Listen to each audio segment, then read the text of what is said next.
And hello, YouTube, and welcome back to another episode of the Zone TV Movie Entertainment. With me, your host Jonathan, once again bringing you my thoughts and review for last night's episode of Marvel's Agents of S.H.I.E.L.D. Season 7, Episode 11. Countdown has begun, people. We are pretty much on the last episode of Marvel's Agents of S.H.I.E.L.D. forever. And they did some things in this episode that kind of questions, like, where exactly does this actually fall in place with the MCU? And a couple of times I used to believe, okay, if it's not in the MCU, I still believe it is in the MCU. Very softly, it's that very small little dot that's in the MCU that nobody pays mind to in the map. Like if they open a map and you can look at the entire landscape of what the MCU is, and everything's there, including the Defenders. Jessica Jones, Daredevil, they're all there. They're little small little dots. But in the small edge of the corner, there's always Agents of S.H.I.E.L.D. has always been there. A lot of people say that it's not a part of it anymore, that they retconned it after the snap, blah, blah, blah, blah, blah.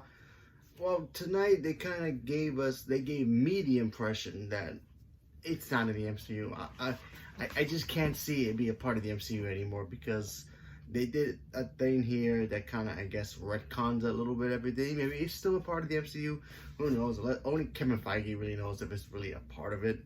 But to me, I don't think it's in the MCU anymore, and it's a kind of a shame because it connected to the MCU in such a cool way without actually mentioning the Avengers and Thanos and all that time so many different times, and they have mentioned them plenty of times, but that obviously, during this season, they didn't mention anything about the blip, the snap, any of that stuff. So it kind of pretty much retcons everything that S.H.I.E.L.D. has done up to this point.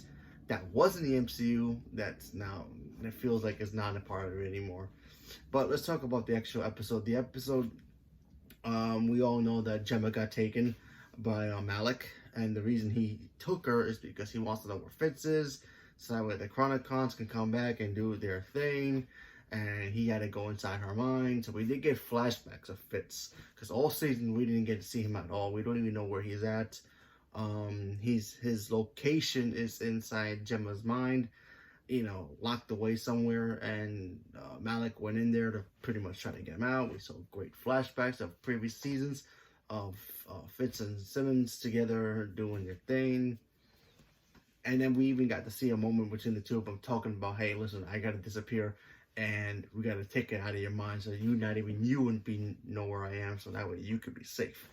Gemma was against this, and things happened. Her and Deke were pretty much captured at this point. Daisy pretty much wanted to get rid of her sister at one point, but then she decided she wasn't going to get rid of her. Her sister wanted to join the Agents of S.H.I.E.L.D.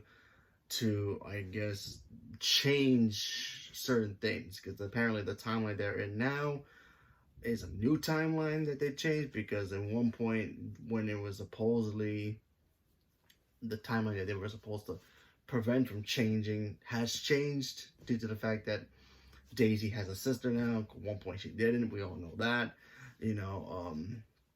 The guy from the 60s, Agent Carter's partner, he's alive and he's outside of time now, so that kind of changed everything a little bit as well. Fitz is not there as well, so there, a lot of things have changed in this new timeline, as they're calling it. So that was pretty interesting. Of course, the big Chronicon bad guy came back as well as a computer virus, so that was interesting. And then, of course, at the end of the episode, we did get to see the Chronicons attack all the headquarters of Agents of S.H.I.E.L.D., including the major one, which was, referenced and shown in Winter Soldier. Now, remember, the last time we saw that building, it got destroyed because of the whole Hydra thing. Obviously, it got fixed. Obviously, everything changed after the snap and the blip came back. And then it got destroyed again. So, I don't know if they're going to ever mention that in a future Marvel movie. I doubt it. Who knows? I mean, maybe they can. Maybe in Falcon and the Winter Soldier they will mention it. But if they do, then I can say, and yeah, be a little happy that Marvel Agents of S.H.I.E.L.D. does exist in the MCU. But since I'm pretty sure they won't mention that in any previous movies or Falcon and Winter Soldier, I'm gonna say officially that it's not a part of the MCU, and it's a shame because I kind of want everything to be a part of it. You know, they don't have to mention each other all the time, but you know, at least be in the same universe. You know, except X-Men. X-Men needs to be its own thing. That's a different thing, but still. What else? Yeah, the ending. Like I said, you know, we get to see the Chronicon ships came out of a portal. I assume from the future, so they're going to attack the whole shield. You know, exist, and they want to wipe them all out from existence, and now the team has to literally work together on their final mission to save the universe again.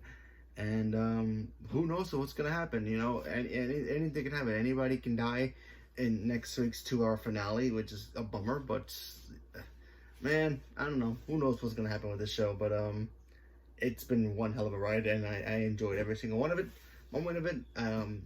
Fitz and Simmons has been my favorite couple, and my third favorite couple on TV, behind obviously Arrow's Felicity and Oliver, Sarah and Ava from Legends, and obviously them two now.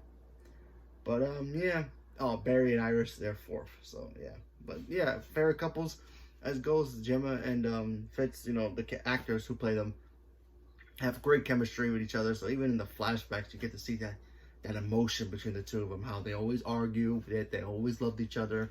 And then even at the moments where they were on their lowest, where they had to, you know, come up with a plan about how to fix the whole thing with the Chronicons, you know, Leopold wanted to, you know, disappear, you know, erase Gemma's mind from him not having, you know, in the back of his mind and her mind.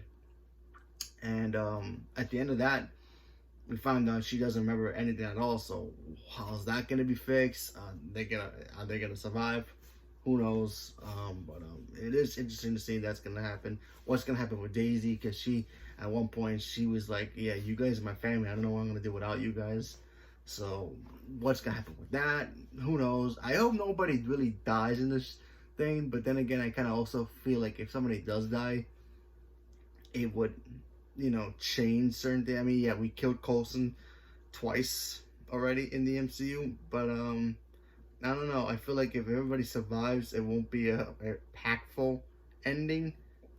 But if somebody does die, maybe it does help the team a little bit more to grow and move on. Who knows? But we have to wait to see what happens next week. So leave me a comment below. Let me know what you guys thought about it, and stay tuned for more. Thank you very much. Have a good day.